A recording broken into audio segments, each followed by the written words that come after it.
கருடமலை நண்பர்களுக்கு வணக்கம். நம்ம இன்னைக்கு பார்க்க போகிறது என்னென்னா அன்னதானத்தை பற்றி. அன்னதானம்னாவே சிறப்பு தானங்க. அது என்ன புரட்டாசி மாத அன்னதானம் அப்படின்றத நாம் இன்னைக்கு பார்க்க போகிறோம். அதுக்கு முன்னாடி நம்ம கருடமலை லக்ஷ்மி நரசிம்மர் ஆலய யூடியூப் சேனலை சப்ஸ்கிரைப் பண்ணாதவங்க சப்ஸ்கிரைப் பண்ணிக்கோங்க. அது பக்கத்தில் இருக்கிற பெல் ஐக்கானையும் அழுத்தி தொடர்ந்து இது சேனலுக்கு ஆதரவு தாருங்க. வாங்க இப்போ வீடியோக்குள்ளே போகலாம். தான தர்மங்கள் அப்படின்னு சொன்னால் உடனே நம்ம நினைவுக்கு வர்றது பார்த்திங்கன்னா கர்ணனை தான் தான தர்மங்களுக்கு மிகவும் பேர் போனவர். அவரை நம்ம நினைவுக்கு வரும்போது அவரோட மரணம் நம்மளோட எல்லாருடைய இதோடைய கண்ணீரை வர வைக்கக்கூடிய அளவில் இருக்கும் கர்ணனோட மரணம். அதாவது கர்ணனோட மரணத்தை நிர்ணயிக்கிறது யாருன்னு பார்த்தீங்கன்னா பகவான் மகாவிஷ்ணு. ஏன் அப்படின்னா தான தர்மங்கள் செய்திருந்தாலும் எத்தனை புண்ணியங்கள் செய்திருந்தாலும் அவர் அதர்மத்தின் பக்கம் நின்றார் என்பதனாலே அவர் மரணிக்கப்படுகிறார். அதை நிர்ணயிக்கப்படுவது பகவான் மகாவிஷ்ணு நிர்ணயிக்கிறார். அவ்வாறு இருக்கும்போது பகவான் மகாவிஷ்ணுவாலேயே நிர்ணயிக்கப்பட்டு அழிப்பதற்காக அர்ஜுனனால் அம்பு விடும்போது கர்ணனுடைய உயிராகப்பட்டது பிரியவில்லை. ஏன் அப்படின்னு கேட்டிங்கன்னா தர்ம தேவதை கர்ணனுக்கு துணை நின்று உயிர் போகாமல் காத்து நிற்கிறார். இதை அறிந்த கர்ணன் பகவான் மகாவிஷ்ணு கிருஷ்ணன் தான் பிராமணனாக சென்று கர்ணனிடம் அவர் செய்த தான தர்மங்களை யாசகம் பெற்று, நல்லா புரிஞ்சுக்கோங்க, ஒருத்தனுடைய மரணத்தை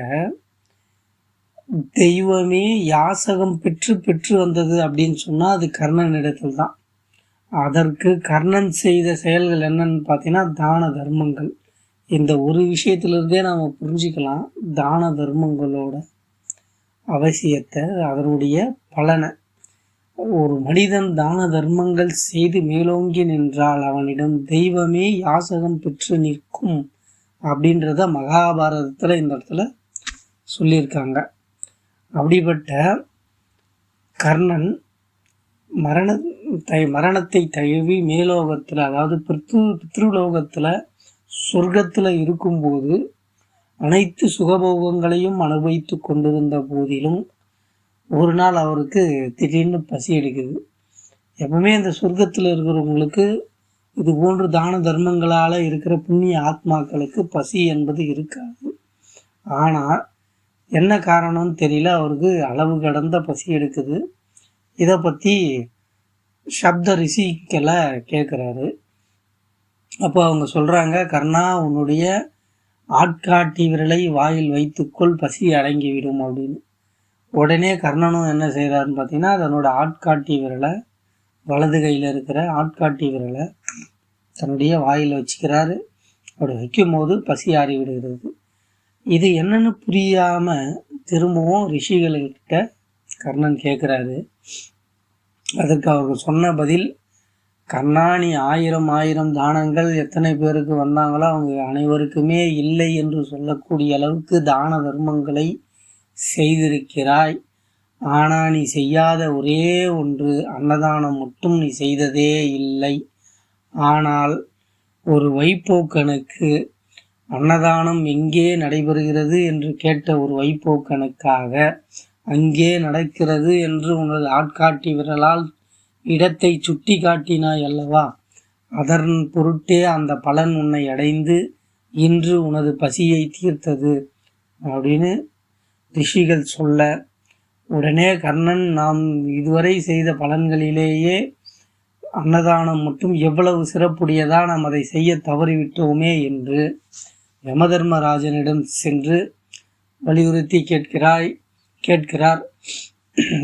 யமதர்மராஜனே, இத்தனை வரைக்கும் எத்தனையோ தான தர்மங்கள் செய்திருக்கிறேன், ஆனால் இந்த அன்னதானம் செய்ததில்லை.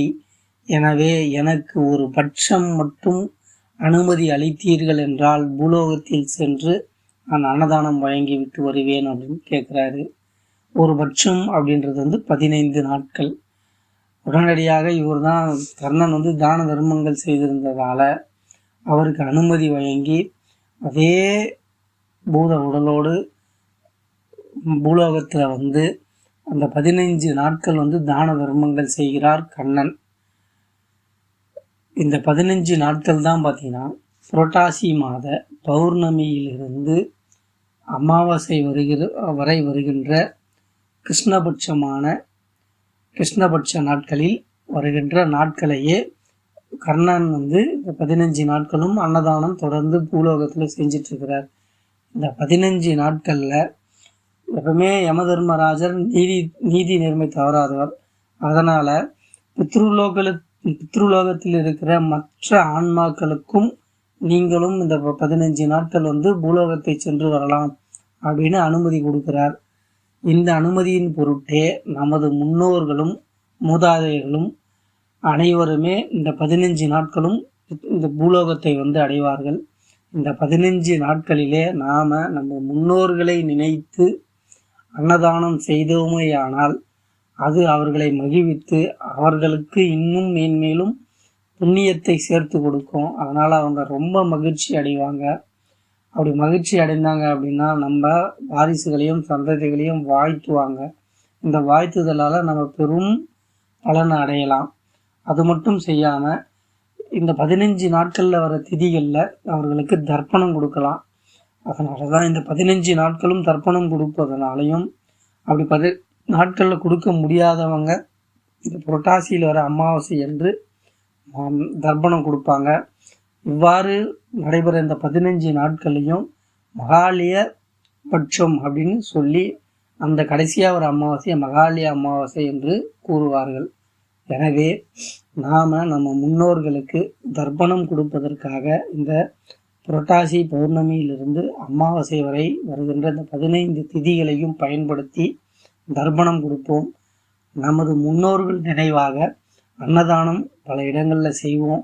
அதனுடைய பலனை நாம் முழுமையாக பெற முடியும். சரிங்க, இன்னொரு சந்தேகம்.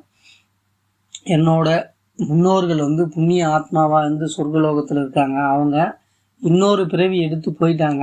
அப்படின்னும் போது நான் கொடுக்குற தர்ப்பணமோ நான் கொடுக்குற அவங்க பேரில் செய்கிற அன்னதானமோ அந்த பலன் யாருக்கு போய் சேரும் அப்படின்னு பார்த்தீங்கன்னா, இதுதான் இந்த மாதத்தோட மிகப்பெரிய சிறப்பு. அப்படி என்னன்னு பார்த்தீங்கன்னா, இந்த 15 நாட்களில் நாம் செய்கிற அன்னதானம், நாம் செய்கிற தர்ப்பணம், இது நம்ம முன்னோர்கள் அடுத்த பிறவி எடுத்திருந்தாங்க அப்படின்ற பட்சத்துலேயும் அது நேரடியாக எம்பெருமான் மகாவிஷ்ணுவையும் அண்டமும் ஆதியும் இல்லாத சிவபெருமானையும் சென்றடைகிறது.